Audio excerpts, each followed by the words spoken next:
Hi, hello, how are you?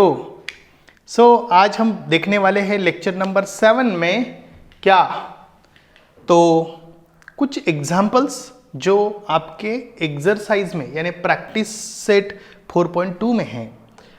अपने पिछले video में बेसिक कॉन्सेप्ट को समझा है, उसके ऊपर कुछ एग्जाम्पल्स मैंने आपको समझाए हैं और आज हम प्रैक्टिस करने वाले हैं। तो बस 2 एग्जाम्पल लेंगे इस वीडियो में। आसान एग्जाम्पल है लेकिन कैसे सॉल्व करने हैं उसको ध्यान से समझिए, देखिए और फिर प्रैक्टिस करिए। तो ये एग्जाम्पल ऐसे हैं कि इसको हम पहले देखते हैं कि किस प्रकार के एग्जाम्पल है। जैसे कि 5/7 है, तो आपको ये जो ब्लैंक प्लेस है वहाँ कौन सा नंबर आएगा वो बताना है।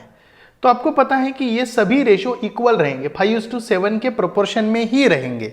इसका मतलब क्या है कि ये 28 हो या 3.5 हो, इसमें 7 एक कोई तो फैक्टर है। क्या बोला मैंने? कोई तो एक 7 फैक्टर है और ऊपर के टर्म में 5 एक फैक्टर है। ऊपर के टर्म में 5 फैक्टर है, नीचे के टर्म में 7 फैक्टर है। उसके हिसाब से हमें क्या करना है, नंबर को चूज करना है और फिर उसके आधार पर एग्जाम्पल को सॉल्व करना है। इसका मतलब क्या है कि कौन सी प्रॉपर्टी हमें इस्तेमाल करनी है, a/b is equal to ak/bk। यानी न्यूमेरेटर और डिनोमिनेटर को उसी एक पर्टिकुलर नंबर से मल्टीप्लाई करना है, एक ही नंबर से मल्टीप्लाई करना है। जो नंबर से क्या आएगा, मतलब उसका जो आंसर है, मतलब जो रेशो है वो सेम आएगा। जैसे कि अभी हम ये पर्टिकुलर टर्म को लेते हैं, 5/7 is equal to dash dash upon 28। तो इसको जरा समझते हैं। देखिए कि यहाँ 7 एक फैक्टर है और ऊपर क्या है, 5 है। यानी 5/7 ये दोनों फिक्स है, ये चेंज नहीं होने वाले। लेकिन ऐसा कौन सा फैक्टर है कि जो नीचे के नंबर्स में आ रहा है जिसको हम k बोलेंगे। What that k will be here 4। तो ऊपर भी क्या होना चाहिए, 4 ही होना चाहिए क्योंकि वो k है। इससे यदि नीचे का नंबर आता है 28 तो ऊपर का नंबर क्या आएगा, 20 क्यों आएगा, क्योंकि 5 4 = 20। तो ये जो 4 और 4 है ये क्या है, these are the k, these are what, k। Same we do the another question is, तो यहां हमारा आंसर क्या रहेगा, 20। जी हाँ, so this is what the solution is. Next is क्या है कि 5/7 इज इक्वल टू, यहां क्या है 35/डैश। देखिए बेसिक क्या है, 5/7 बेसिक है।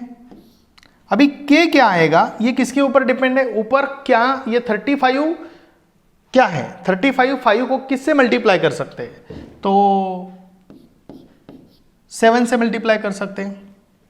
7 5 = 35।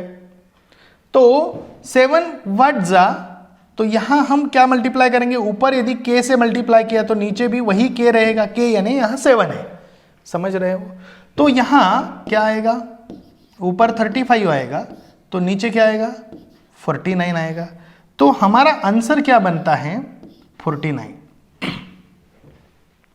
समझ रहे हो, सिंपल है। नेक्स्ट एग्जांपल को लेते हैं, 5/7 is equal to dash upon 3.5।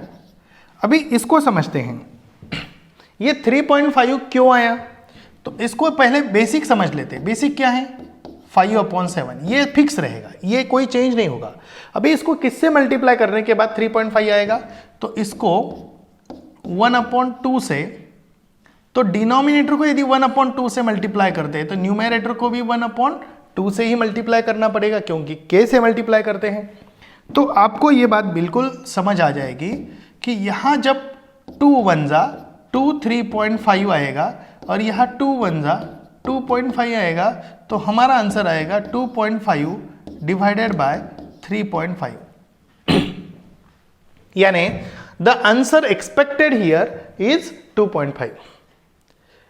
यदि हम ध्यान से इसको आंसर में तब्दील करें तो क्या लिख सकते हैं,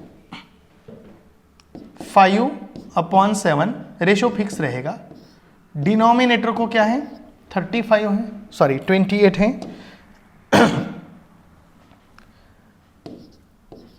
28 है, इज इक्वल टू न्यूमरेटर को 35 है, डिनोमिनेटर को हमें लिखना है, और इज इक्वल टू डिनोमिनेटर को 3.5 है, न्यूमरेटर को लिखना है। तो ये वैल्यू हम लिखेंगे यहाँ।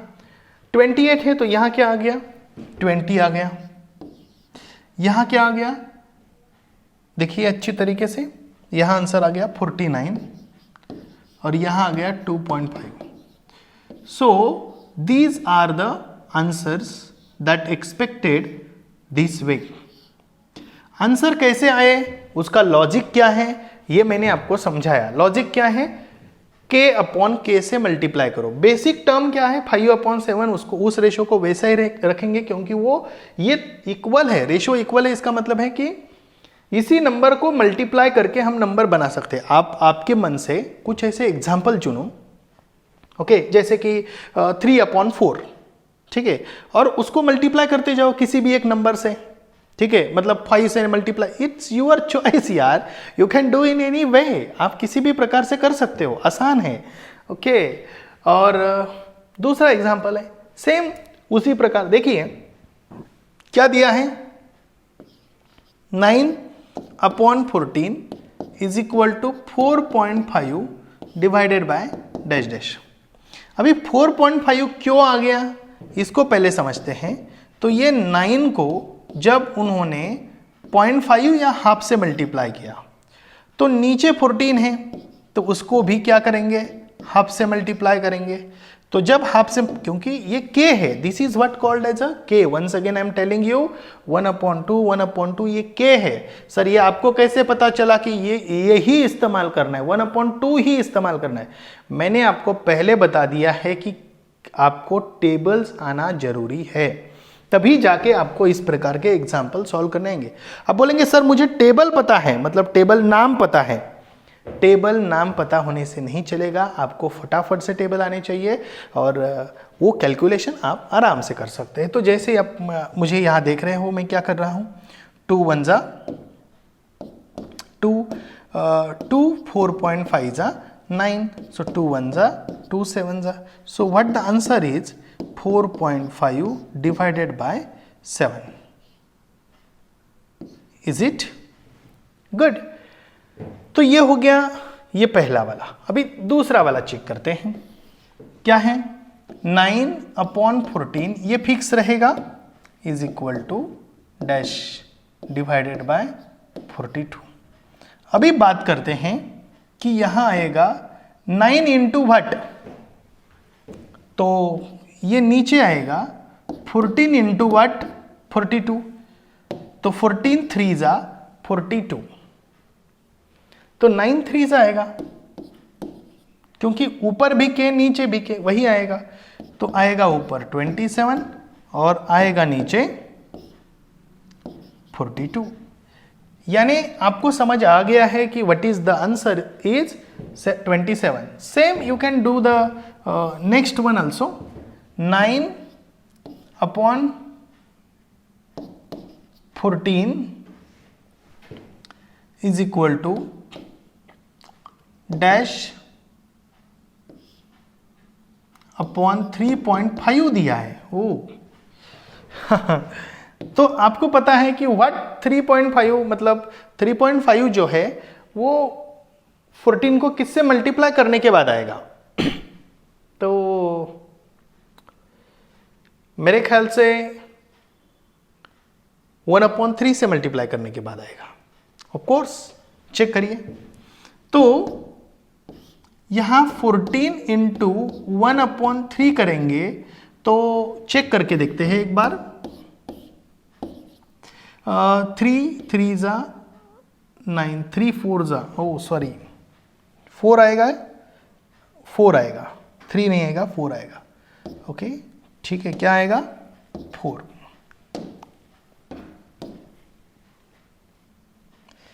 तो यहां ध्यान से देखिए, क्योंकि यहां 3.5 है तो 3.5 आना चाहिए, तो 14 को किससे मल्टीप्लाई करेंगे, तो 4 से डिवाइड करेंगे, मल्टीप्लाई नहीं करेंगे, 1/4 से मल्टीप्लाई करेंगे, इसका मतलब है कि 4 से डिवाइड करेंगे। तो 4 3 जा 12, बचा कितना 2, तो 0 लगाया, इधर पॉइंट लगाया, 4 5 जा 20। तो इसका मतलब है कि नीचे यदि 1/4 से मल्टीप्लाई किया तो ऊपर भी क्या करना पड़ेगा, 1/4 से मल्टीप्लाई करना पड़ेगा, और ऊपर का नंबर क्या है 9 है।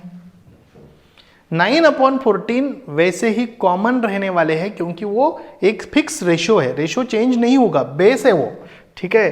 तो जब कैलकुलेशन होगा तो यहाँ आपको क्या आएगा, नीचे का जो टर्म है वो 3.5 आएगा, और आपको करना क्या है 9 ये 4 से डिवाइड करना है, तो 4 2 जा 8, बचा क्या 1, यहाँ 0 ले लो, 4 2 जा तो 0 ले लो, तो यहाँ से पॉइंट आएगा, 4 2 जा 8, बचा क्या 2, 4 5 जा 20, तो यहाँ आएगा 2.25, मतलब 2.25, एक्चुअली इसको ऐसे बोलते हैं। तो ये हमारा जो आंसर आया है, इसको हर जगह पे ऐसा ब्रैकेट कर सकते हो, बॉक्स मतलब टेबल एक ऐसा बना सकते हो, ठीक है। So what you do here, I hope you understood. मुझे उम्मीद है कि आपको समझ में आ रहा है, तो मैं थोड़ा सा इसको भी ज़रा बाजू रख देता हूँ ताकि आपको इसका इस्तेमाल हो सके, ठीक है। जब भी ज़रूरत पड़े you can understand this, why this, ये कैसा आया, इसका स्क्रीनशॉट भी आपको मैं निकालने के लिए बोलूँगा, आप निकाल सकते हो। तो यहाँ मैं आंसर लिखूँगा, आंसर में क्या आएगा 9/14 is equal to 4.5 divide by is equal to 42 is equal to 3.5। चलो मैं फटाफट से आंसर लिख देता हूँ। सबसे पहला वाला आंसर क्या है 7 है, हो मैंने गलती से ऊपर के आंसर को बोल दिया है, सो 7 है ऊपर, और यहाँ 27 है, और यहाँ 2.25 है। तो आपको शायद पता चल गया है कि how to write the answer. मैं इसको बॉक्स करता हूँ ताकि आपको समझ आ जाए कि these are the answers. Check करने के लिए टीचर को अच्छा लगता है, ठीक है। तो please take out the screenshot which will help you to understand how these examples can be solved. So thank you for attending this beautiful extraordinary session. हम बात करेंगे नेक्स्ट वीडियो में नेक्स्ट टॉपिक की। तब तक के लिए bye bye, enjoy learning with Swayam learning.